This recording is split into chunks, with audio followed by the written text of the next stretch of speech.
We also have, we have affordable housing. Those are the properties that go for about 225,000 up to about 300,000. We have low-income homes as well. You can get homes as low as 175,000. But there will be a new category of low-income housing that will be introduced sometime next This year. is NTP And this is Newsroom. the program that will be funded by the Chinese government. They're giving us a grant of $100 million.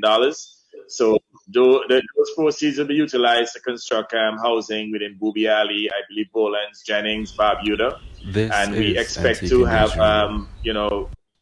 affordable homes that I don't want to give a price at this point, but they'll be significantly cheaper than the $175,000 that we're offering at this time.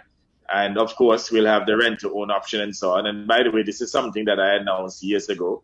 I see the UPP now running with the whole concept of rent to own. A few people messaged me and said, don't let them get away with that, because we had indicated, for example, in the Booby Alley area that, those individuals who didn't have a home but were resident there, they will get a property. And because, it's grant proceeds that would have constructed these homes, which are going to be condominium homes, the government will be flexible enough to probably do, rentals for a few $100s, and the proceeds will go towards, towards a mortgage, towards the ultimate purchase price of the property.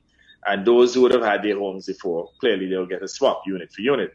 So there will also be, this affordable, not affordable, low-income housing program. And you recognize that we have a program for the indigent. That's a happy program in which we literally repair people's homes, the indigent, for free at the cost. So the government pays for it, taxpayers. In some instances, people have had replacement homes in concrete, literally transforming old wooden properties into concrete properties, or rebuilding them as concrete properties. And that program continues. It was slowed to some extent because the prisoners who normally contribute to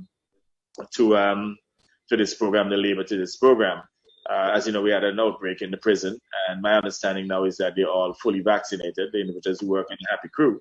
So we should see, let's say, an escalation in the amount of homes being repaired under the Happy program going forward. So we have housing for all. This is one of the major areas for my government in which we have empowered the people of Antigua and Barbuda homes.